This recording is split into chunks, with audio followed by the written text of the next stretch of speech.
Hello everyone, welcome back to another tier list. It's been a while since we've done one of these, but we're back.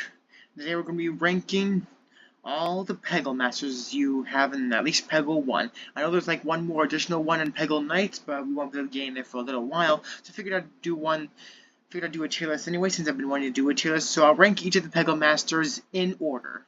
In order you will knock them and play as them. Let's start with Bjorn. So we got best ones, very good, fine at best, situational, almost useless.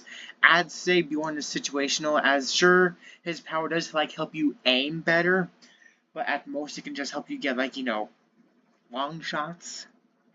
Pretty much it. Not much. I mean, I guess if there's two orange pegs left and they're kind of within aiming distance, then I guess it can't help you in the final level there. But situational. Jimmy Lightning. I'd say he's fine at best. His double, where he gives you his multi-ball power is useful, but there's always a chance that one of the balls just completely misses, goes off the edge, doesn't really get much. It sounds good on paper, but sometimes in execution it doesn't really do as much as you'd hope. Cat Tut, that's his name, right? I would say he is between very good and fine at best. His pyramid bucket can help get the ball in the bucket at times. I'd say it's fine at best since it doesn't always help you get it in, sadly. I'd say it's better than Jimmy's multi-ball power up, but it can be fine at best. I forget this alien's name. Don't remember his name at all. I'll put him in. I'll also put him in fine at best, because his whole blast, because a little explosion, can be useful. But depending on the Peggle layout in the map, it doesn't always help. It kind of all boils down to how the layout of the Peggles are. Renfield, I'd say he's very good. I'm talking about the sneeze. Excuse me. Pardon me. I'd say he's very good. The fact that the ball can go down and come right back from the top, it can help it hit pegs it missed at first. So I'd say it's very good. I forget this lobster's name. Crab or lobster? I don't know. I think he's a crab. I'd say he's situational. His little flippers on the side of the screen to knock the ball back up is kind of useful, but at times doesn't always knock it in the direction you want. Sometimes it even knocks it away from the bucket, like the extra ball bucket. So I personally would say it's situational at best. Tula. Oh boy. I don't think any of these characters are bad, but compared to Tula's power-up, I'd say it's almost useless. It's useful for the early games, but the less orange Peggles there are, the less it'll get. So there's 4 or 3 Peggles left. It'll only get 2 of them. And sometimes when you go to hit it, it doesn't hit all of the orange pegs you want. So, I mean, if you like the user and you like her power, that's totally fine. She's not completely useless. I mean, I call her almost useless.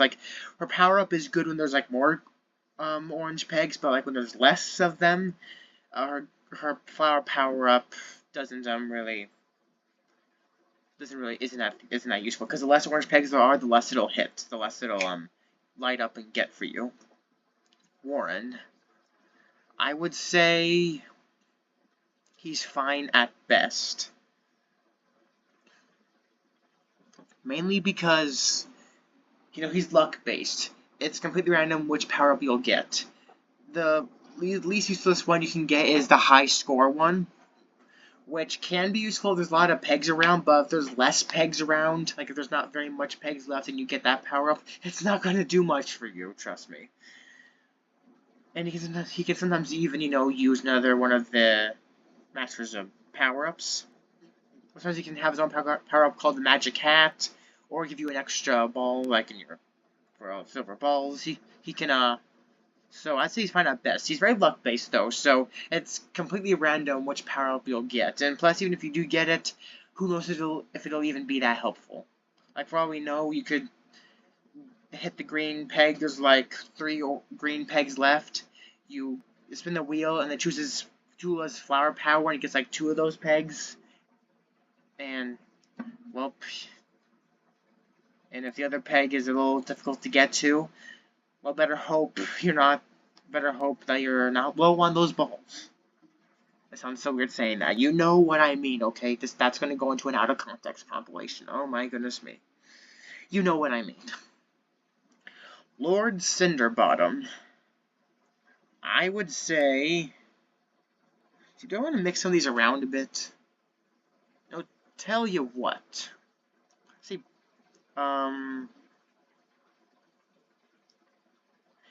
say Lord Cinderbottom and Master Hugh are the best ones. Lord Cinderbottom is because he's got like this fireball power-up. It can just go through any peg. So if you aim it just right, you're going to get rid of a lot of pegs. And you're going to get a high score. And Master Hugh, because of his like all-knowing like knowledge ball that power-up that he has, if you go to take a shot, it can adjust it to make it better. And most of the time, it does make the shot better. It actually gets more pegs than you might think. Sometimes it doesn't, it's not the best shot. I think it all depends on, like, how you aim it.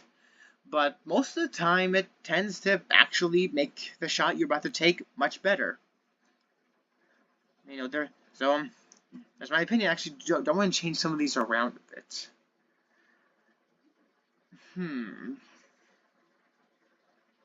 Now, let's say I'm currently...